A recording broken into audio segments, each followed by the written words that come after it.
yung gata. Pampakreamy sa aking adobong catfish or adobong hito. So yung gamit ko dito na gata is yung coconut milk in a can. Hello mga kalutong bahay, welcome back sa aking kusina. So, for today's video ay may isi-share na naman ako sa inyo na panibagong recipe. Sinabi kong panibago kasi first time ko itong magluto ng ganitong isda dito.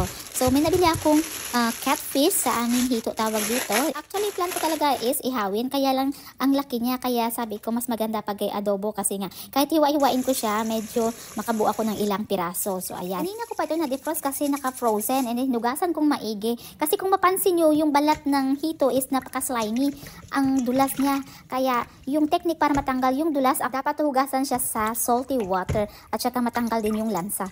So ayan na, malinis na siya. And then ay nako guys, na-skip ko yung paghiwa ko kasi nga nako, nahirapan talaga ako. Ang tigas pala ng buto niya, sana pinahiwa ko doon. Actually, nung binili ko ito, nagtanong yung lalaki kung ipapalinis ko na or ipaslice ko. Kaya lang sabi ko wag na kasi nag-iisa lang naman yan, baka okay naman. Nako, pero next time pag bumili ako nito, ipapahiwa ko na kasi nga ang hirap pala hiwain nito. Ang tigas, parang nakikipagbuno ako doon sa isang balyena. Nako, nakailang kutsilyo ako salit-salitan kasi nga titingnan ko kung saan makaya. So ayan, pero okay na, importante is nahiwa ko na.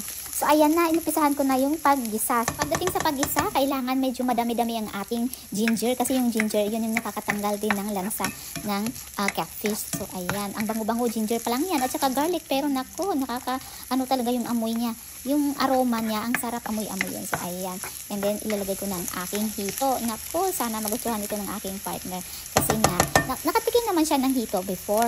Kaya lang, yun yung sa restaurant na inihaw. Pero ito first time na siya makakatikim. So ayan, ang laki ng ulo niya. So malaman yung kagandahan kasi sa hito, may buto siya. Kaya lang, ang kapal ng laman niya. So, yung ginagawa ko lang is na ko lang siya, flip it over ko lang para mag-isa both side. But anyway, insert ko lang mga kalitong bahay. So, kung nanonood ka ngayon at saka hindi ka pa nakapag-follow sa aking YouTube page, baka naman paki-follow at saka pa-like din kung nagustuhan mo ang aking video. Or kung hindi mo nagustuhan pero nanonood ka, thank you kasi nga viewers or view din yon. And then kung nag-follow ka right now, maraming salamat sa iyong suporta.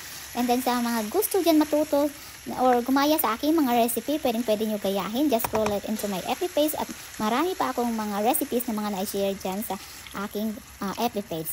So ayan, so yung nilagay ko actually dito is yung yung atswete, is sweeties or ewan ko kung anong tawag sa inyo. Kung wala kayong atswete, pwede rin kayong gumamit ng soy sauce.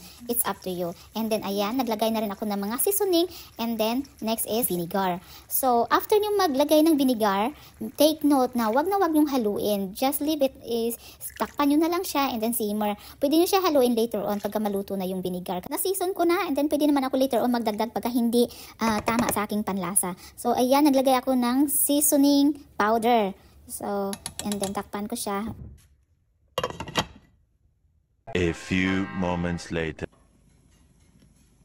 Grabe mga kalutong bahay, nako, ang bango-bango talaga ng aroma ng ng aking mga seasoning.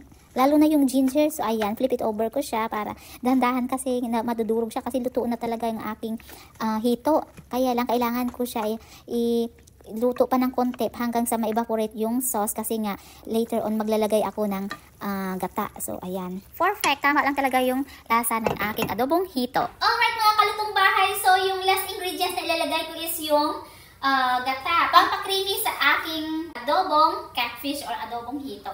So yung gamit ko dito na gata is yung coconut milk in a can.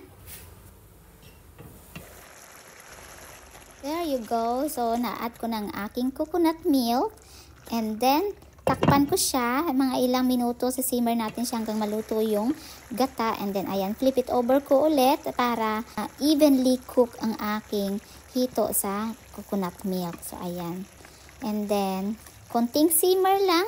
And then, ready ng aming dinner. Nako, ang bango-bango. Can't wait to eat our dinner. So, sa mga nanonood hanggang matapos ang aking video, I would like to say thank you so much for watching. Dahil napatapos mo panoorin ang aking video. Sa mga hindi naman napatapos, thank you so much dahil sinimulan mo panoorin ang aking video. So, ayan na guys, kakain na kami ng aming dinner. That's it for today. Thank you so much for watching. See you in the next video.